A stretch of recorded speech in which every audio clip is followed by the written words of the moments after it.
Hi, welcome to Rebel Holiday and You.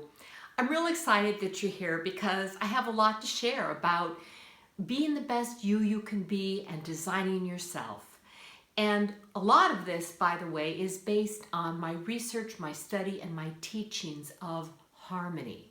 Because harmony is the missing ingredient for most women and men, for most people. Harmony is what makes us look good, be beautiful, be harmonious, be congruent, and even be powerful. Not to mention, harmony is what makes us happy and helps us get along with other people. So today we're going to be talking about the next design element, which is shape and scale. So there are two design elements that we're going to be discussing actually, and they're connected. Now, all in all, as I've mentioned before, there are 5 design elements, and yesterday we talked about line. So shape and scale is the natural evolution of this, and we have 2 more to go. Now, the reason we're talking about it, frankly, is because it matters. It matters with everything that you buy. It matters with everything that you wear. And it's not something, even though we learn shapes in, first grade, it's not something we always think about when we're buying a garment, when we're buying for men a tie. Maybe they don't look at necessarily, you don't look at the print or the shapes in the tie. When we're buying eyeglasses, we may or may not consider it, not to mention something for our home. And see, all of those details come into play when we're talking about harmony. And it's really interesting to me. Even though I was an artist as a child, I started my formal design training when I was about 21. And the funny thing is that the first thing I learned about myself is that there was a lot that I didn't see. There just simply was a lot that I didn't see. And I studied privately with different teachers, people I had found through the public library, and I traveled all over the country in my car and just paid them whatever I could to let them train me. And it was an amazing, extraordinary experience, but I didn't know how much I was missing. So we all have an eye, we're all looking at the same world, yet there are distinctions that some of us have been trained to make, or maybe some people make them naturally. I thought I was a very observant person. So we're going to be talking about shape and scale today, and then I'm going to invite you to take it out into your life, out into your world, and start looking at the shape and the scale. So let's get started. So let's talk about shape and scale. Shapes we learned, the basic ones at least, in elementary school. And of course there's circle, oval, square, rectangle, perhaps diamond. And those shapes are seen in so many things that we buy, things that we wear, objects that are found in our own personal space. And sometimes it makes a difference what we choose when we're buying these and selecting them, or when we're putting them on. And sometimes it doesn't really matter. I mean, let's face it, people who look good in angular lines quite likely can wear certain kinds of rectangles and certain kinds of squares. People who can wear ovals can probably also wear something like a paisley. So each person has specific design elements that look best on them. Now you may have an idea of what yours are, or you may still be curious about that, and it's fine to be curious. I would say there are a lot more people who buy something without seriously considering the shape than those who do. So there are the known shapes, and then there are the more unknown shapes, the abstract shapes. So these are known shapes, and these are abstract shapes. And the shape applies to our eyeglasses, it applies to jewelry, it applies to necklines, it applies to the silhouette. The shape applies to the lapel, when we have a lapel on our jacket.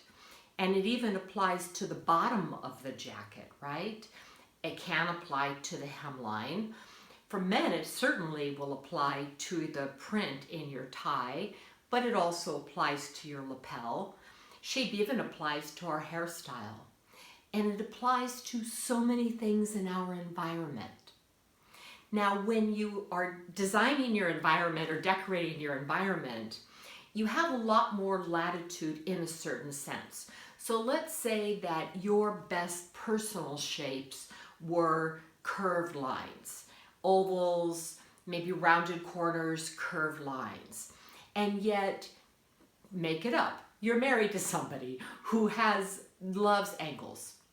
And so if you consistently use those angles in the decor, it could all be very harmonious.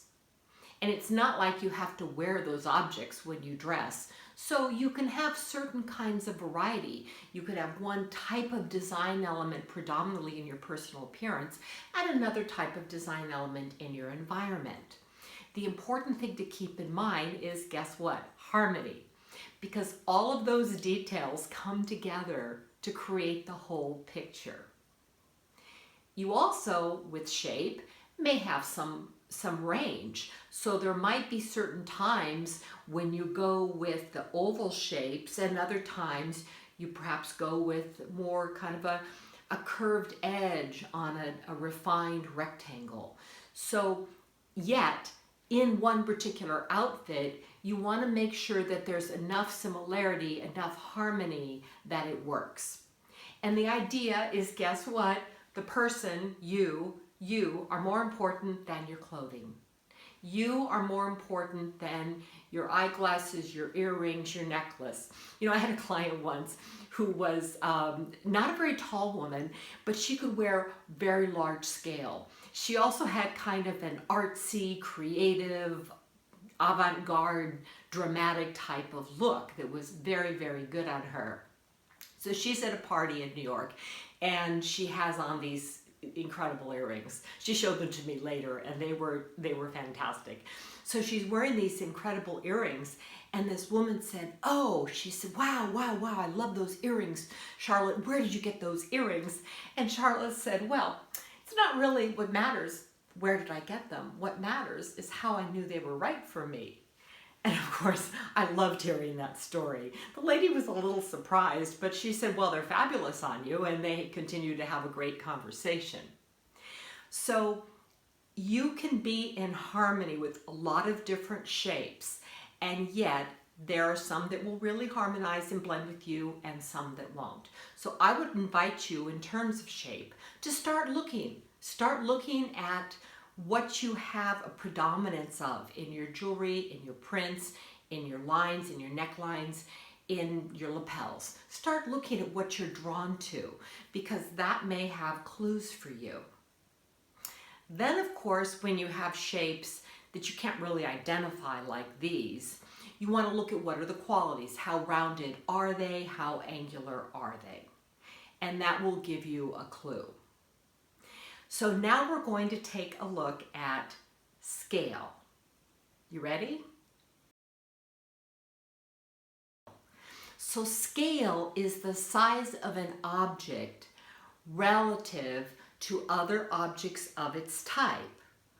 Or scale is the size of an object relative to other objects that it's combined with sometimes. So in this particular case, we have an S-curve, and we have some, what would you call them, curlicues? Swirls, curlicues, I guess. So are the curlicues large or small?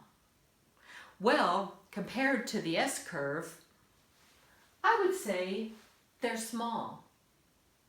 Yet, if one of these was an earring and I was wearing it, it would look pretty large, wouldn't it?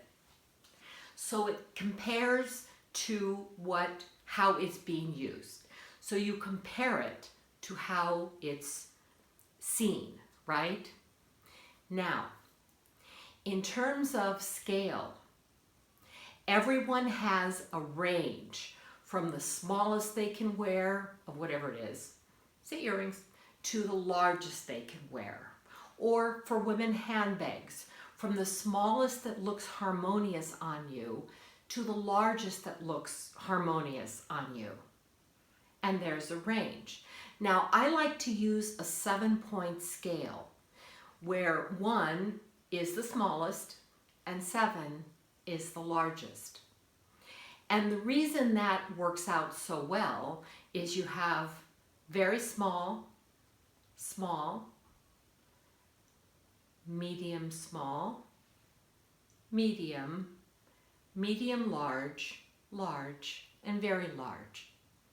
So 1 is very small and 7 is very large. And the typical person can wear, say, between 1 to 3, or between 4 and 6, or between 5 and 7. Most people have that kind of a range, I'm sure you do too, of what will look harmonious and congruent. So it's not, there's a common myth out there, I may as well clear it up now. There's a myth that if we're tall, that we can wear large things, and if we're small or shorter, we need smaller things. Absolutely not accurate. There are individuals who are not tall who can wear large designs, large prints, large jewelry, and large scale eyeglasses. And then there are a certain kind of look. There are models who are, female models who are 6'1", and they can wear small to medium scale. So it's really more about the natural pattern in you that determines that, rather than your height, because height is not a variable. And since we're discussing variables and non-variables, another non-variable is your weight. Whatever a person can wear in terms of their scale range, let's say you can wear large earrings and you're a woman and you're 5'2". Even if you gain weight, you still wear the large earrings, or even if you lose weight, you still wear the large earrings. Same thing with small. So each person has a range of what's harmonious. So this week, or in the future here, I'd like you to start noticing, pay attention to what do you have, what are you drawn to, and then even test how does it look on you. And here's the way you can test how it looks on you, is you can say, okay, you put on the earrings and then you look away, you kind of relax your eyes. And then you look back in the mirror and you notice, what do you see first? Like, what pops out? If you see your face first and the earrings are secondary, you can still see them obviously, but the earrings are secondary, then that's probably a good sign. That's probably harmonious because you are more important than your earrings, right? Same thing for a man, if you're a man, with the print in your tie. If you look away, relax your eyes, and look back, does that tie jump out, or do you see yourself wearing a nice tie? That's how you want to gauge it. At least that'll get you, that you'll make a lot of progress if you start looking at it that way, because you are more important than your tie. So now we're going to take another look at scale, and we're also going to take a look at shape together. So I hope you're having fun, by the way. I'm having fun. Here we've got, obviously, circles. Now, we've got medium large to large circles, and then we've got, I don't know if they would really be called small, but they're certainly smaller than these. So I would say on a scale of 1 to 7, I would probably give these a 2, because I could easily imagine smaller circles. And I would give these probably a 5.5 or something in that neighborhood, maybe 6, because they could certainly be a lot bigger. And what you notice about circles is that there is a natural movement that they have because of the roundedness. And so, for example, and if you just think of a circle, what do you think? If you think of a ball, well, that moves. You think of a wheel, that moves. And notice how there's a natural movement in both of these paintings. And movement, by the way, is one of the designs, not a design element, but it's a principle of design that we'll be talking about later. I just thought this was a good time to mention it since it stands out. So what you've got with circles is people who have a lot of circle, a lot of round in their features, as I do, look better with circles generally or rounded corners than severe angles. So here we're seeing both shape and scale.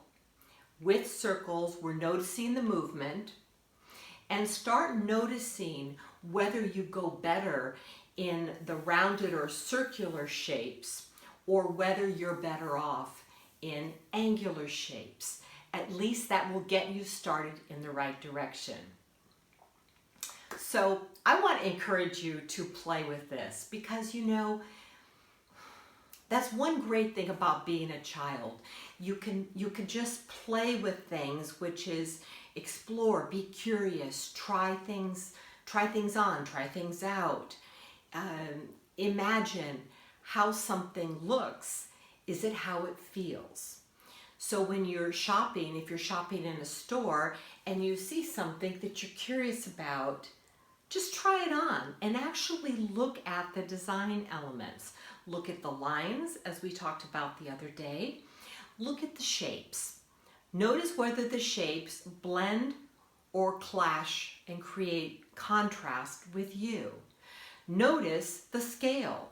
Notice whether the scale of the overall garment goes with the scale of the, for example, the pockets. So if you have a large oversized jacket and for whatever reason they decided to give it little tiny pockets, it might look silly.